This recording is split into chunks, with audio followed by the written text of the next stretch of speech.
Hello friends, ओम श्री गणेशाय नमः। जय श्री कृष्णा। आप सभी का स्वागत है आपकी अपनी यूट्यूब चैनल पर।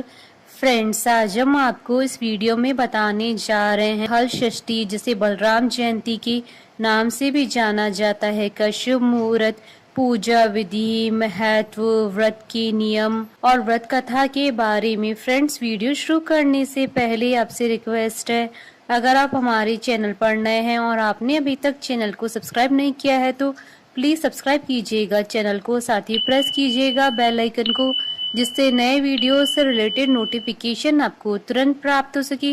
और वीडियो पसंद आने पर वीडियो को लाइक और शेयर जरूर कीजिएगा, ताकि सभी भक्तों को इस वीडियो का लाभ प्राप्त हो सके।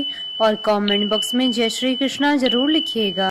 हर साल भाद्रपद मास के कृष्ण पक्ष की षष्ठी तिथि के दिन हल छठ का त्योहार मनाया जाता है। धार्मिक मान्यताओं के अनुसार इस दिन भगवान कृष्ण के बड़े भाई बलराम का जन्म हुआ था। बलराम जी का प्रधान शस्त्र हल और मूसल है, इसी कारण से उन्हें हलधर भी कहा जाता है। इस पर्व को हल षष्ठी के अलावा कुछ पूर्वी भारत में ललई छठ के रूप में भी जाना जाता है। इसे गुजरात में चंद्र षष्ठी के रूप में मनाया जाता है और ब्रज क्षेत्र में बलदेव छठ और रंधन छठ के रूप में मनाया जाता है। धार्मिक मान्यताओं के अनुसार द्वापर युग में भगवान श्री कृष्ण के जन्म से पहले शेषनाग ने बलराम के अवतार में जन्म लिया था।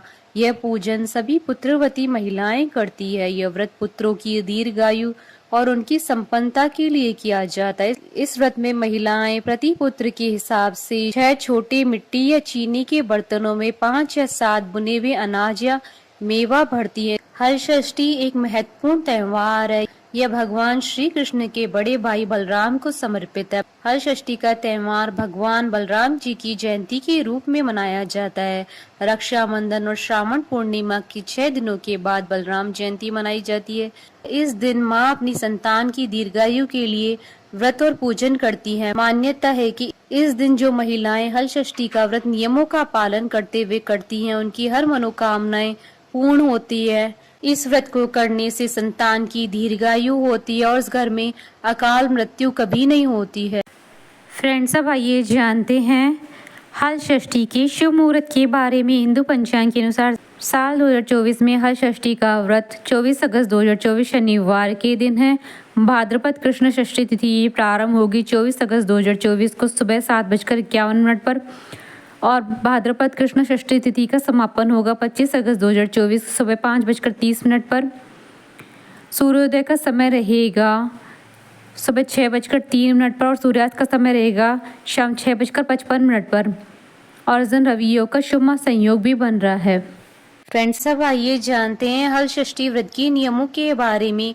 इस व्रत का पालन करने वाली महिलाएं इस दिन हल से जुटी हुई सामग्री अर्थात अनाज नहीं खा सकती हैं, ना ही गाय का दूध अथवा घी खा सकती हैं। उस दिन उन्हें केवल वृक्ष पर लगे खाद्य पदार्थ खाने की अनुमति होती है।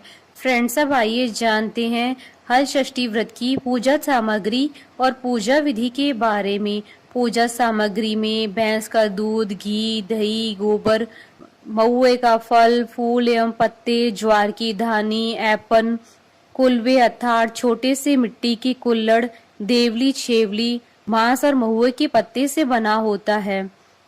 पूजा विधि: प्रातः काल उठकर महुए से दांत साफ किए जाते हैं। इस दिन बिना हल से जुते हुए खाद्य पदार्थ खाए जाते हैं। पसई धान के चावल, भैंस के दूध का उपयोग भोजन में किया जाता है।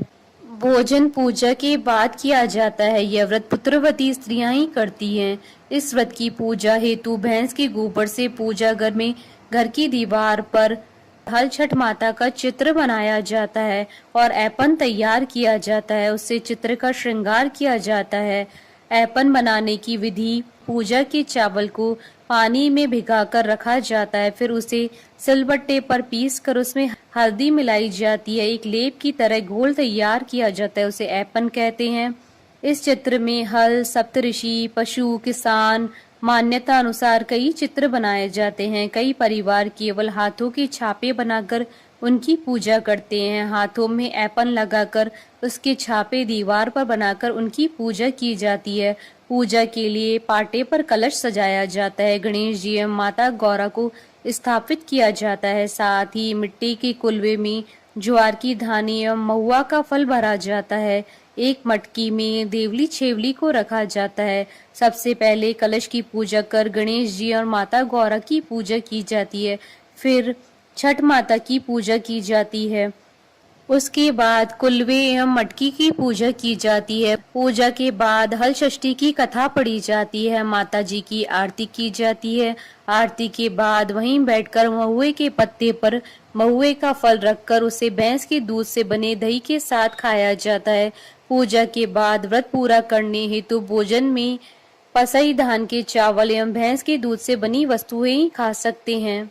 फ्रेंड्स, अब आइए प्रारंभ करें हल षष्ठी की कथा। एक ग्वालन थी, वो दूध दही बेचकर अपना जीवन यापन करती थी।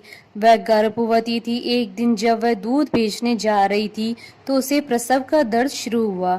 वो समीप ही एक पेड़ के नीचे बैठ गई, जहां उसने एक पुत्र को जन्म दिया। ग्वालन को दूध खराब होने की चिंता थी, इसलिए अपने पुत्र को पेड़ के नीचे सुलाकर वो गांव में दूध बेचने चली गई।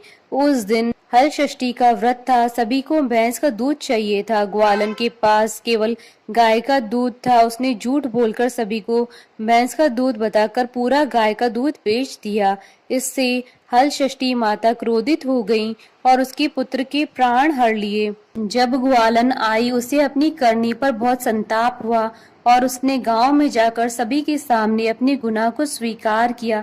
सभी से पैर पकड़कर क्षमा मांगी। उसके इस तरह से विलाप को देखकर उसे सभी ने माफ कर दिया, जिससे हल षष्ठी माता प्रसन्न हो गई और उसका पुत्र जीवित हो गया। तभी से पुत्र की लंबी उम्र हेतु हल षष्ठी माता का व्रत एवं पूजा की जाती है।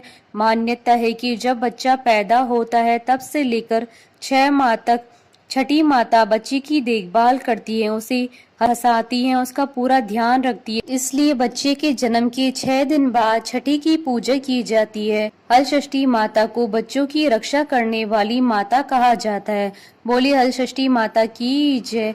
हमारे साथ इस वीडियो में अंत तक बने रहने के लिए आपका धन्यवाद। ओम श्री गणेशाय नमः। जय श्री कृष्णा।